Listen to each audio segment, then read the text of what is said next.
Bismillahirrahmanirrahim. Assalamualaikum warahmatullahi wabarakatuh. Nama saya Siti Sofwatul Ummah, NPM 1701141086. Di sini saya akan memberikan oral report saya tentang dua novel. Novel pertama, novel Robinson Crusoe, dimulai dengan chapter 6, dan novel kedua, Merintihlah dalam Sujud, yang dimulai dari chapter 20 sampai 35. Oke, di awal chapter 6 Robinson Crusoe ini, Robinson Crusoe sedang ingin membuat sebuah kapal dari bekas-bekas bangkai kapalnya dulu yang sudah hancur diterjang ombak. Lalu pada tanggal 3 sampai 24 Mei, Robinson Crusoe tetap membuat kapal dari bangkai-bangkai kapalnya itu menggunakan Iron Crow multi-toolnya. Dia berusaha mengambil apapun itu yang bisa bermanfaat dari bangkai kapalnya itu untuk bisa ia gunakan kembali untuk membuat sebuah kapal. Robin yang sangat bekerja keras dan kurang istirahat, akhirnya pada tanggal 16 Juni sampai 27 Juni dia jatuh sakit. Dia demam, menggigil, dan merasa sangat lemah. Sampai mencari makanan saja dia tidak bisa. Di sini Robinson Crusoe sudah sangat pasrah, dan karena dia juga bermimpi bertemu malaikat maut yang membuat dirinya tambah pasrah. Tapi tentu saja dia tidak ingin mati sia-sia di pulau itu, terlebih lagi di pulau itu dia sendiri, karena awak kapalnya sudah habis mati dan kapalnya juga hancur. Di sana pun dia juga mengingat karunia besar, keistimewaan besar dari Tuhan. Lalu pada tanggal 30 Juni sampai 4 Juli, Robinson mulai memiliki ide untuk memakai tembakau hijau sebagai obatnya, yang dia campur menggunakan rum. Setelah cukup membaik, pada tanggal 4 sampai 14 Juli, akhirnya Robinson Crusoe tetap membuat obat itu, dan juga dia sekarang memiliki aktivitas lain, yaitu membaca dan mendalami Alkitabnya. Sekarang kita berpindah ke chapter 20 sampai 35 di novel Merintihlah dalam Sujud. Di chapter 20 ini fokus menceritakan tentang isi hati sahabatnya Agisna yang bernama Sapitri Aureli, yang memendam perasaannya begitu lama kepada dosennya yang bernama William.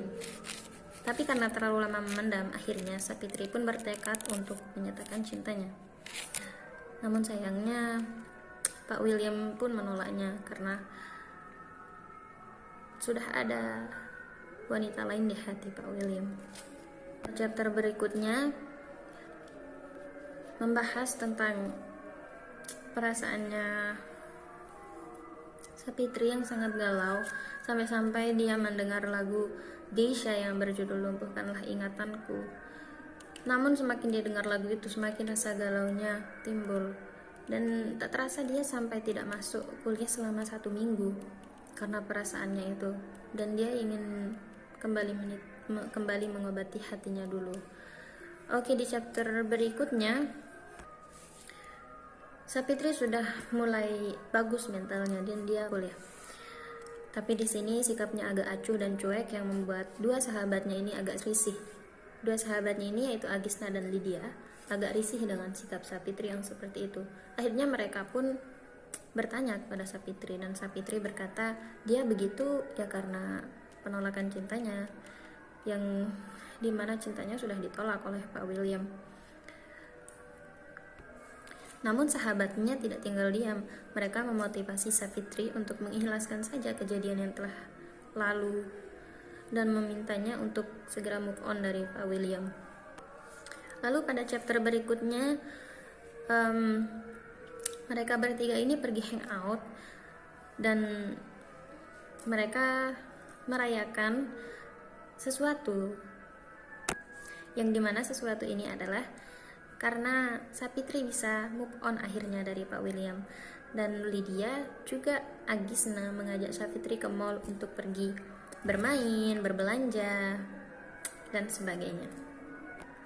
Pada chapter selanjutnya, Agisna bertemu dengan Iwan, kakak tingkatnya waktu masih sekolah di UGM, mengambil jurusan S1. Yang dimana saat pertemuan itu mereka asik mengobrol dan tidak lupa meminta nomor telepon. Oke, di chapter selanjutnya membahas tentang asal usulnya kakak tingkatnya Agisna ini, yaitu Iwan. Yang dimana ternyata Iwan ini adalah seorang CEO dari Indonesia yang memiliki perusahaan tekstil terbaik. Dan dia ke Paris waktu ini hanya untuk menemui seorang CEO yang bernama Alexander, yang ingin dia ajak bekerja sama. Karena Iwan ini sangat pintar dan cerdas orangnya, akhirnya dia bisa meyakinkan CEO yang bernama Alex ini untuk bekerja sama dengannya. Lama setelah itu, Iwan mulai pulang ke apartemennya dan mengingat kejadian dulu waktu masih kuliah di UGM dengan Agisna. Dia ternyata pernah menembak Agisna, pernah ingin menjadikan Agisna pacarnya. Tapi Agisna dengan prinsipnya yang begitu kuat, dia tidak ingin berpacaran, dia ingin langsung menikah. Sekarang Iwan bertekad sangat keras agar Agisna bisa menjadi miliknya. Dia ingin menjadikan Agisna itu istrinya. Lalu setelah pagi tiba, dia menelpon Agisna dan mengajak Agisna bertemu. Namun lagi-lagi Iwan ditolak karena Agisna menganggap mereka seperti kakak adik. Mereka sudah sangat dekat katanya. Karena Agisna juga masih trauma juga sih sama pernikahan sebelumnya. Terlebih lagi kan suaminya sudah wafat. Nah, itu yang membuat Agisna fokus belajar dan berkarya gitu. Tapi karena penolakan yang terlalu sering, akhirnya di chapter berikutnya ini Iwan sudah mulai dendam nih kepada Agisna. Dan astagfirullahalazimnya ya, dia punya niat buruk untuk menodai Agisna. Sampai akhirnya dia dengan sangat baik ingin bertemu Agisna lagi, tapi di apartemennya Agisna. Nah, Agisna kan baik nih, nggak ada pikiran atau perasaan apa-apa gitu kan. Terus saking polosnya, Agisna pun mengizinkan Iwan masuk gitu loh ke apartemennya, padahal di apartemennya kan cuma dia seorang.